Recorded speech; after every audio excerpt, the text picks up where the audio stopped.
Hello everyone, this is Pragya. Welcome back to my channel. तो जो बच्चे सीटेट सितंबर 2026 की एग्ज़ाम की तैयारी कर रहे हैं, वो बच्चे ये सोच रहे हैं कि हम पढ़ाई तो बहुत कर रहे हैं, लेकिन हमारा कॉन्फिडेंस क्यों नहीं आ रहा है या फिर हमारा स्कोर इम्प्रूव क्यों नहीं हो रहा है। तो ये वीडियो सिर्फ आपके लिए ही है। तो आज हम बात करेंगे कि सीटेट प्रिपेयर करते टाइम आप 7 ऐसे कॉमन मिस्टेक्स के बारे में जो हर बच्चा करता ही है, जो आप लोग करते हैं। और सबसे अच्छी बात तो ये है कि मैं गलती नहीं बताऊंगी सिर्फ कि क्या क्या आप गलतियां करते हैं, मैं ये भी बताऊंगी कि उसको सुधार कैसे किया जा सकता है, ताकि आपके प्रिपरेशन अच्छे से हो सके और आप सीटेट एग्ज़ाम को बहुत अच्छे से क्वालिफाई कर पाएँ। तो इस वीडियो को पूरा एंड तक देखिएगा, क्योंकि इसमें से 2-3 मिस्टेक्स तो ऐसी हैं कि आप लोग करते ही होंगे। तो इसमें सबसे पहली गलती क्या है कि बहुत सारे बच्चे क्या करते हैं, बहुत सारा मटेरियल ढूंढ लेते हैं। अब इसमें हम क्या करते हैं कि बच्चे क्या करते हैं, यूट्यूब पे एक कोई मैडम या कोई टीचर के क्या करते हैं, प्लेलिस्ट स्टार्ट करते हैं, फिर क्या करते हैं उसको छोड़ के किसी और मैडम की देखने लग जाते हैं। टेलीग्राम पे क्या जाके करते हैं, नोट्स वगैरह ढूंढ के डाउनलोड करके वो पढ़ने लग जाते हैं। फिर नई नई बुक्स पढ़ते हैं, नए किताब पढ़ने लग जाते हैं, ये सारी चीज़ें करने लग जाते हैं। मतलब बात ये है कि वो एक जगह टिक के नहीं रह पाते हैं। वो 10 जगह से पढ़ते हैं, 50 बुक्स खरीदते हैं, 50 बुक्स में से पढ़ते हैं। तो इसमें सॉल्यूशन क्या हुआ कि पढ़ाई तो बहुत सारी कर ली उन्होंने, बहुत ज़्यादा पढ़ लिया, इधर उधर से बहुत ज़्यादा पढ़ लिया, दिमाग में बहुत सारी चीज़ें घुस गई, लेकिन रिवीजन क्या हुआ, बिल्कुल ज़ीरो। रिवीजन कितना हुआ, ज़ीरो के बराबर ही हुआ। तो एक बात तो आप लोग याद रखिए कि सीटेट कोई ऐसा एग्ज़ाम नहीं है जिसमें आपको 10 बुक्स पढ़नी है या 50 बुक्स पढ़ के और आप वो मतलब कि बहुत ज़्यादा पढ़ाई करके ही आप क्लियर कर सकते हो, ऐसा बिल्कुल नहीं है। सीटेट एक ऐसा एग्ज़ाम है जिसमें लिमिटेड सिलेबस दे रखा है आपके पास और लिमिटेड टाइम भी है। तो उसमें उसी में से आपको पढ़ना है और एग्ज़ाम भी उसी में से आता है। PYQ हर साल रिपीट होते हैं। तो आपको क्या करना है, लिमिटेड सिलेबस को बार बार रिवाइज करना वो ज़्यादा इम्पॉर्टेंट होता है, बल्कि ये नहीं कि 50 बुक्स को पढ़ना। तो मैं क्या सजेस्ट करती हूँ कि आप लोग एक सब्जेक्ट के लिए एक रिसोर्स को फिक्स कर लीजिए, और फिर जब तक वो रिसोर्स कंप्लीट ना हो जाए, वो पूरा सिलेबस के अकॉर्डिंग कंप्लीट ना हो जाए, दूसरे की तरफ मत भागिए। और वही मैं तो ये बोलूँगी कि उसी को ना बार बार रिवाइज कीजिए। दूसरी सबसे बड़ी गलती क्या करते हैं बच्चे कि CDP चाइल्ड डेवलपमेंट पैडागोजी को रटते हैं।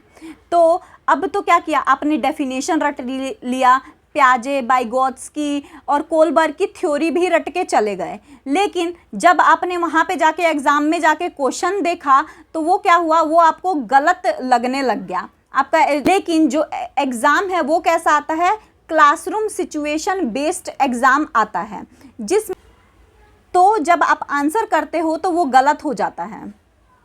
तो यहाँ पे ये बात हुई कि सीटेट में सिर्फ थ्योरी नहीं पूछी जाती है, आपको एज अ टीचर रिप्लाई करना है या आंसर करना है कि आप उस क्वेश्चन को कैसे टैकल करते हो। तो आपको क्या करना है इसमें कि आप पहले तो थ्योरी पढ़ लीजिए, फिर उससे रिलेटेड, उस टॉपिक से रिलेटेड PYQ ज़रूर देखिए कि किस तरह से उस टॉपिक से रिलेटेड क्वेश्चन पूछा जा रहा है। तो इससे आपका क्या होगा कि आपको ये पता चल जाएगा कि कैसे क्वेश्चन आ रहे हैं और आपको कैसे सॉल्व करना है। तो आप अगर सिर्फ थ्योरी ही करने का सोच रहे हो तो बिल्कुल नहीं होगा, क्योंकि आप थ्योरी करोगे, वहाँ पे एग्ज़ाम में जाके बैठोगे तो वो गलत ही होगा। तीसरी सबसे बड़ी गलती क्या है कि आप लोग लैंग्वेज सेक्शन को लाइटली लेते हैं। अब इसमें बहुत सारे बच्चे ऐसे सोचते हैं कि इंग्लिश और हिंदी तो इजी है, हम बचपन से पढ़ते हुए आ रहे हैं, वो तो वैसे ही हो जाएगा। लेकिन जब रिजल्ट आता है तो पता चलता है कि सबसे कम मार्क्स किस में आए हैं, आपके लैंग्वेज में ही आए हैं। तो इसका रीज़न क्या होता है कि आपने लैंग्वेज पे ध्यान ही नहीं दिया है, आपने उसे पढ़ा ही नहीं है, जो रीडिंग कॉम्प्रीहेंशन है उसको प्रैक्टिस ही नहीं की है। तो यहाँ पे मैं एक बिल्कुल सिंपल सा ट्रिक बताती हूँ कि कैसे करना है।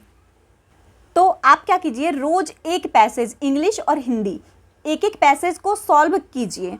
ठीक, इसमें क्या होगा कि आपका जो है ना 15 से 20 मिनट टाइम लगा के बिल्कुल सॉल्व करना है, तो इससे आपका क्या होगा कि एक्यूरेसी इम्प्रूव होगी और आप देखिएगा 100% आप लैंग्वेज में भी अच्छा स्कोर करेंगे।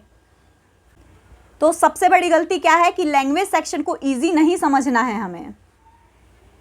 चौथी गलती क्या हो जाती है कि कुछ बच्चे क्या करते हैं, सिर्फ नोट्स बनाते रह जाना है और प्रैक्टिस बिल्कुल ज़ीरो।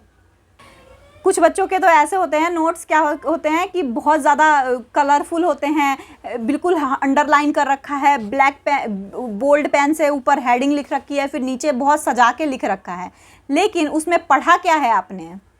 और फिर वही बच्चे क्या करते हैं, मॉक टेस्ट देते हैं तो क्या नंबर ही नहीं आ रहा होता। तो रीज़न क्या हो सकता है कि एग्ज़ाम नोट्स बनाने से क्लियर नहीं होता है। एग्ज़ाम किससे क्लियर होता है, आपको कॉन्सेप्ट समझने से और क्वेश्चन सॉल्व हो रहे हैं या नहीं उससे क्लियर होता है। तो इसीलिए आप लोग ये ध्यान रखिए कि हर टॉपिक के बाद 15 से 20 क्वेश्चंस की प्रैक्टिस ज़रूर कीजिए, क्योंकि जितनी ही प्रैक्टिस बढ़ेगी उतनी ही आपकी कॉन्फिडेंस भी बढ़ेगा। पांचवी गलती क्या है, पांचवी गलती क्या करते हैं बच्चे कि मॉक टेस्ट तो देते हैं लेकिन उसका एनालाइज नहीं करते हैं। मतलब या तो नंबर अच्छे आ गए तो खुश होकर छोड़ देते हैं, या नंबर कम आ गए तो दुखी होकर छोड़ देते हैं। तो लेकिन असली इम्प्रूवमेंट मॉक टेस्ट को देकर उसके बाद उसको एनालाइज करने से ही होगा, क्योंकि उसमें ये पता चलेगा कि आपने गलती क्यों की, कि गलती क्वेश्चंस में गलत क्यों किया। या तो आपने केयरलेसली क्वेश्चन को पढ़ा था, या तो क्वेश्चन समझ नहीं आया, या वो टॉपिक समझ नहीं आया, या कहाँ मिस्टेक्स थी, या कहाँ आपका जो है कमियां थी, उसको वो चीज़ आपको पता लग जाती है एनालाइज करने से। तो आप एक काम कीजिए कि मॉक टेस्ट लगाने के बाद कम से कम 20 मिनट पेपर का एनालाइज कीजिए, क्योंकि एनालाइज करने से ही आपका स्कोर इम्प्रूव होगा। छठी गलती क्या करते हैं बच्चे, अनरियलिस्टिक टाइम टेबल बनाना। जैसे क्या करते हैं कि आज अगर मोटिवेटेड हो गए बच्चे तो क्या करते हैं कि 10 से 12 घंटे पढ़ेंगे हम, तो वैसा टाइम टेबल बना लेते हैं कि आज ही हम सीडीपी पूरा कंप्लीट कर देंगे, उस टाइप का। 2 दिन तक तो मोटिवेट रहते हैं तो बहुत ज़्यादा मतलब बहुत अच्छे से पढ़ाई करते हैं, 2 दिन तक बहुत अच्छे से पढ़ते हैं, लेकिन तीसरे दिन क्या होता है, टूट जाते हैं। चौथे दिन तो टाइम टेबल कहाँ गया, पढ़ाई वढ़ाई सब खत्म हो जाती है, फिर गिल्ट फील होता है। फिर वो मैंने हमेशा अपनी हर वीडियो में बोल रखा है कि जो 4 घंटे बिल्कुल कंसिस्टेंसी से पढ़ना ज़्यादा ज़रूरी है, बजाय इसके कि आप 10 घंटे अनरियलिस्टिक टाइम टेबल बना के पढ़ रहे हैं। आपको हमेशा ऐसा टाइम टेबल बनाना चाहिए कि आप रोज़ फॉलो कर पाएँ उसको, ना कि 2 दिन फॉलो किया फिर 4 दिन उसको छोड़ दिया, वैसे नहीं बनाना है। और सीटेट में कंसिस्टेंसी बहुत ज़्यादा ज़रूरी है, कंसिस्टेंसी से ही आप सीटेट क्वालिफाई कर सकते हैं। सबसे आखिरी वाली जो गलती है ना वो बहुत डेंजरस है, क्योंकि बहुत सारे बच्चे क्या करते हैं कि जो एग्ज़ाम आने वाला है ना तो लास्ट मंथ में क्या करते हैं, नई चीज़ें पढ़ते हैं, सिलेबस में से नया टॉपिक ढूंढ के पढ़ना चालू कर देते हैं। तो ऐसा बिल्कुल नहीं करना है। तो बच्चे क्या सोचते हैं कि अरे ये वाला टॉपिक रह गया इसको पढ़ लेता हूँ, अरे ये वाला डेफिनेशन रह गया इसको पढ़ लेता हूँ। तो वो उसके बीच में क्या होता है कि जो आप रिवीजन जो होता है, जो पहले कर रखा होता है, वो आप नेग्लेक्ट कर देते हैं, उसे भूल जाते हैं।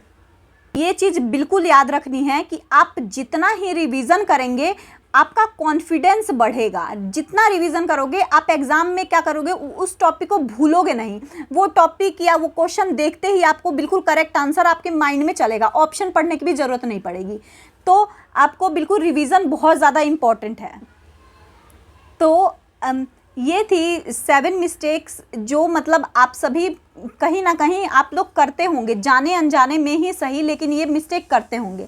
तो आप कमेंट करके मुझे बता सकते हैं कि आप कौन सी मिस्टेक्स सबसे ज़्यादा करते थे।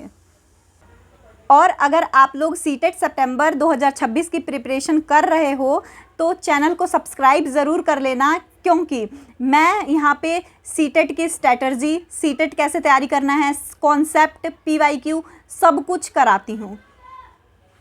वीडियो पसंद आई हो तो लाइक ज़रूर करना। मिलते हैं नेक्स्ट वीडियो में नेक्स्ट टॉपिक के साथ। Thank you so much.